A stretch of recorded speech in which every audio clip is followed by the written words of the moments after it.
इस क्लास में हम MS वर्ड के अंदर टेबल बनाना सीखेंगे।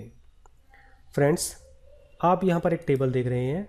अगर आपने MS एक्सेल 2010 में या उससे पहले के किसी वर्जन में काम किया है तो वो आप देख रहे होंगे, वहाँ पर हम जो भी डाटा इंटर करते हैं वो एक टेबल की तरह लगता है। यहाँ पर भी आप देख रहे हैं एक टेबल है, ये भी बिल्कुल उसी की तरह लग रहा है। इसे हम डिज़ाइन कर सकते हैं।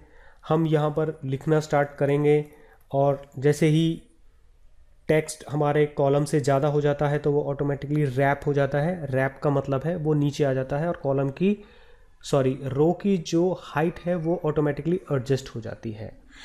इसी तरह से ही आप यहाँ पर कुछ न्यूमेरिक वैल्यूज़ देख सकते हैं। इसको हम प्लस माइनस सम वगैरह ये सारे हम जो फार्मूलाज जो हम एक्सेल में यूज़ कर सकते थे हम वर्ड में भी कर सकते हैं।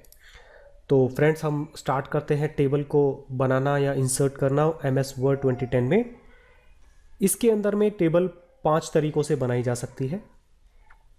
आप सबसे पहले इंसर्ट टैब पे आएंगे और यहाँ पर जो सेकंड ग्रुप है टेबल्स, आप जो सेकंड ग्रुप है टेबल्स इस पर क्लिक करेंगे। आप नीचे देखेंगे इंसर्ट टेबल का कुछ ऑप्शन आ गया है। तो फर्स्ट जो ऑप्शन है आप यहाँ पर देख रहे हैं, ये सेल बने हुए हैं, मतलब कि एक सेल जो भी विड्थ है कॉलम्स की वो ऑटोमेटिकली एडजस्ट होती जा रही है पेज के विड्थ के अकॉर्डिंगली। अब जैसे इसमें ज़्यादा करना चाहते हैं तो आप 10 कॉलम्स तक इसमें इंसर्ट कर सकते हैं इस तरह से। तो मैं चाहूँगा आप इस टाइम हम सिर्फ 4 ही करें। उसके बाद हम जैसे ही नीचे लेके जाएंगे माउस को तो आप देखेंगे रोज़ बढ़ती चली जा रही हैं, 3, 4, 5। तो जो बेसिकली जो कंसर्न होना चाहिए वो होना चाहिए कॉलम के प्रति, क्योंकि हम बहुत ज़्यादा कॉलम इंसर्ट नहीं कर सकते क्योंकि हमारा जो डाटा उसमें इंटर होना है वो बहुत छोटा दिखाई देगा और इसको हम बाद में भी एडजस्ट कर सकते हैं।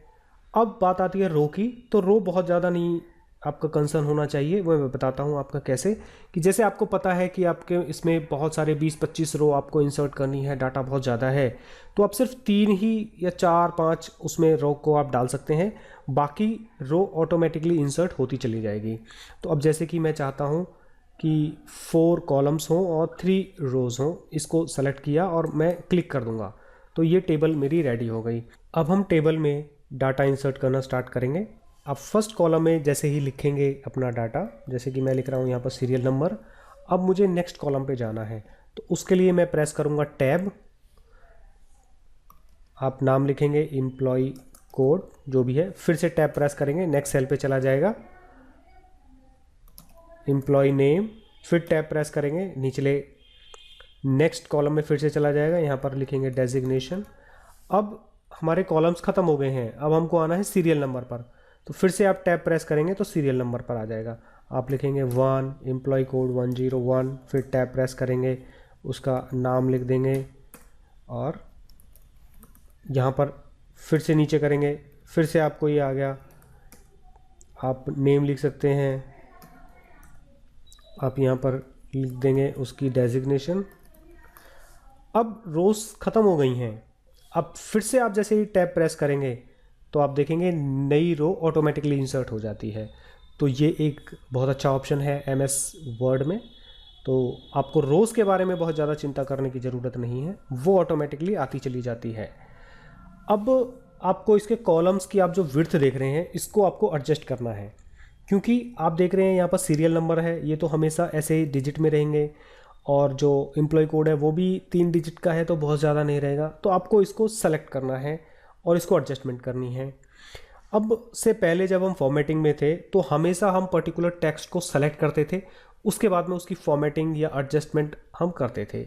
लेकिन इस केस में ऐसा करना थोड़ा सा मतलब अजीब सा होगा, बट इस केस में ऐसा नहीं होगा।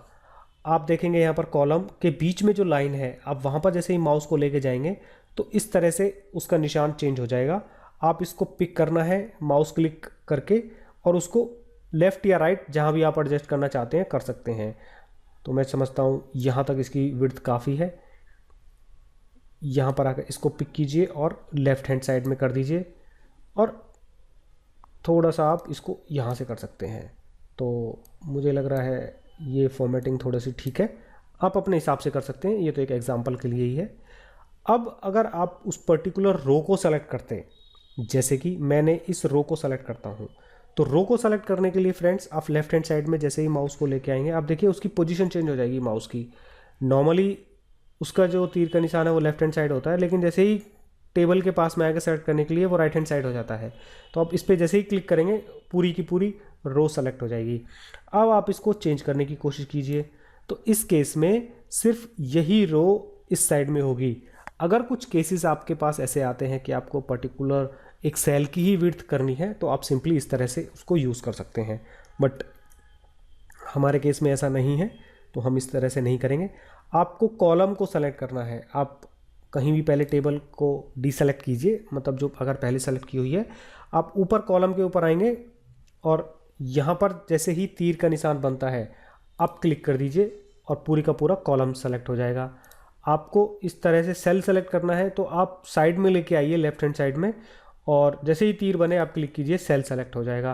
तो आप पूरे सेल को सेलेक्ट कर सकते हैं इस तरह से। ये देखिए कॉलम को सेलेक्ट करना है तो इस तरह से, और इस तरह से अगर ये पर्टिकुलर सेल, और रो के लिए आपको सिंपली यहाँ से करना है। तो इस तरह से सिलेक्शन होगी और इस तरह से इसकी फॉर्मेटिंग आप कर पाएंगे।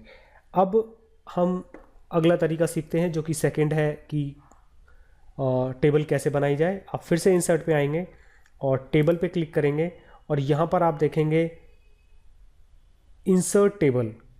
आप इस पर क्लिक करेंगे तो यहाँ पर एक पॉपअप आएगा इंसर्ट टेबल का। यहाँ पर कुछ ऑप्शंस हैं। Table size, number of columns आप यहाँ पर जितना रखना चाहते हैं, नंबर ऑफ रोज आप जितना रखना चाहते हैं आप यहाँ पर टाइप कर सकते हैं और इसको ओके कर देंगे। तो देखिए नई जो टेबल है, सॉरी ये टेबल एक्चुअली इसी में ऐड हो गई है। हमको क्या करना है, इसको अंडू करना है और थोड़ा सा नीचे आना है। अब हम यहाँ पर फिर से आएंगे, ये देखिए इंसर्ट टेबल पे, और ये हम 3 और 3 कॉलम और रो 3 होना चाहिए, ओके करेंगे। तो देखिए नई टेबल बन गई है जैसे हमने पहले बनाई थी। तो ये हो गया सेकंड तरीका। इसको अंडू कर लीजिए। उसके बाद आइए फिर से टेबल पे आइए और यहाँ पर आप लिखिए ड्रॉ टेबल। अब हम क्या करेंगे, हमारे पास में एक पेंसिल का निशान आ गया है। अब हम सिंपली एक ड्रॉ कर सकते हैं, उसको लेफ़्ट क्लिक करके आप पिक करके आप जैसे ही छोड़ देंगे, आपकी टेबल का जो आउटर जो बॉर्डर है वो बन जाएगा। अब आपको यहाँ से रोज़ इसमें बनानी है। इस तरह से आप क्लिक करेंगे और माउस को राइट हैंड साइड में लेके जाएंगे, इस तरह से आप ड्रॉ कर सकते हैं। आपको फिर से लेफ़्ट क्लिक करनी है कॉलम बनाने के लिए, तो अपने हिसाब से आप इसकी फॉर्मेटिंग कर सकते हैं। ये थोड़ा सा एक इसमें ये फ़ायदा होता है। इस तरह से आपकी मर्ज़ी के हिसाब से जैसा भी आप बनाना चाहते हैं। अगर इस तरह की आपकी कोई सिचुएशन है तो आप ऐसे ड्रॉ भी कर सकते हैं। तो ये भी बहुत ईजिली है। अब हमें इसमें डाटा लिखना है, तो इसको पहले हमें हटाना पड़ेगा पेंसिल के निशान को। तो इसमें कैसे करेंगे, आप ड्रॉ टेबल पे ऊपर आप जब आएंगे तो इस पर दोबारा से क्लिक करेंगे तो वो अनसेलेक्ट हो जाएगा। आपको फिर से जो इंसर्शन पॉइंट है वो आ जाएगा। अब आप यहाँ पर कुछ भी टाइप कर सकते हैं। अब आपने देखा जैसे ही आपने एक टेबल बनाई, आपके सामने 2 टैब ऑटोमेटिकली आ गए हैं। आप जैसे ही टेबल से हटेंगे तो वो गायब हो जाएंगे। आप फिर से टेबल पे क्लिक करेंगे तो 2 टैब आ जाएंगे, डिज़ाइन और लेआउट का। तो इसके बारे में हम बाद में बात करेंगे, आगे के ट्यूटोरियल्स में सीखेंगे। अभी फ़िलहाल के लिए इसको ऐसे ही रहने दें आप। तो इस टेबल को हमने बना लिया है, अपने हिसाब से हम इसको बना सकते हैं। इसको हम डिलीट कर देंगे, इसको सेलेक्ट करके कट कर देंगे, ये भी डिलीट हो जाएगी। उसके बाद में हम 4th ऑप्शन सीखते हैं। टेबल पे क्लिक करेंगे और यहाँ पर आएंगे एक्सेल स्प्रेडशीट। तो माय फ्रेंड्स, मैं ऑलवेज़ आपको सजेस्ट करूँगा कि हमेशा आप टेबल बनाने के लिए एक्सेल स्प्रेडशीट्स का यूज़ करें, बिकॉज इससे हमें एक्सेल के अंदर में जितने भी फार्मूलाज यूज़ होते हैं वो सारे के सारे हम यहाँ पर यूज़ कर सकते हैं। तो हम इस पर क्लिक करेंगे और एक्सेल स्प्रेडशीट ऑटोमेटिकली इंसर्ट हो जाएगी। हम यहाँ पर अपने हिसाब से जो भी हमें इसमें डाटा डालना है डाल सकते हैं। इसमें ऑटोमेटिकली जो सेल्स एक्सेल के अंदर में होते हैं वो बने हुए हैं, आप देख पा रहे हैं। यहाँ पर आप इसकी विड्थ को एडजस्ट कर सकते हैं और यहाँ पर पूरा का पूरा एक्सेल शीट के जो भी ऑप्शंस हैं वो सारे के सारे आ गए हैं। Insert, page layout, formulas, data, review, view वगैरह सारे के सारे। तो अगर आपने एक्सेल सीखा हुआ है तो डेफिनेटली आप उसका बहुत अच्छे से यूज़ कर पाएंगे। तो एक ये तरीका है, हम इसके बारे में आगे बात करेंगे। इसको अंडू कर लेते हैं, हटा देते हैं पहले। 5वां और लास्ट टेबल इंसर्ट करने का ऑप्शन सीखते हैं। फिर से टेबल पे जाएंगे और लास्ट में आप देखेंगे क्विक टेबल्स, इस पे आएंगे तो आप यहाँ पर देखेंगे जो बिल्ट इन ऑलरेडी टेबल्स कुछ बनी हुई हैं जो रेगुलरली हमें यूज़ होती रहती हैं। आप यहाँ पर आएंगे और यहाँ पर आप देख सकते हैं काफ़ी सारे फॉर्मेट्स आपके सामने ऑलरेडी हैं।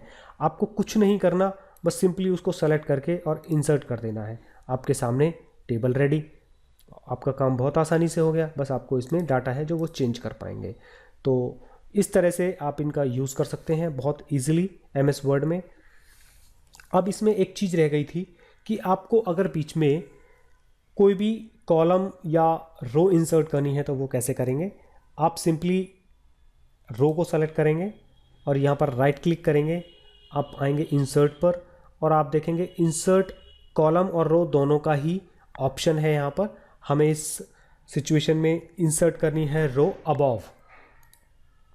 इस तरह से रो इंसर्ट हो गई। अंडू कर लीजिए, फिर से राइट क्लिक कीजिए, इंसर्ट पे आइए, इंसर्ट रो बिलो। अब वो नीचे इंसर्ट हो जाएगी। अब ये सेम ऑप्शन आपका डिज़ाइन पे अवेलेबल है, लेआउट में अवेलेबल है। आप रो सेलेक्ट कीजिए, इंसर्ट बिलो, इंसर्ट अबव, इस तरह से आप इसका यूज़ कर सकते हैं।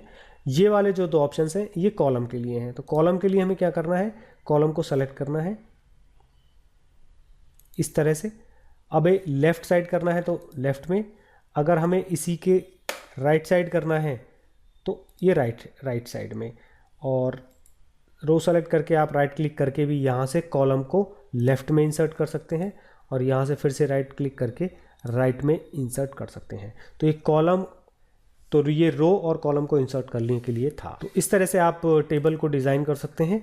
आगे आने वाले ट्यूटोरियल्स में हम इसके जो एडवांस ऑप्शंस हैं और इसका क्या क्या यूज़ हो सकता है हम इसके बारे में सीखेंगे।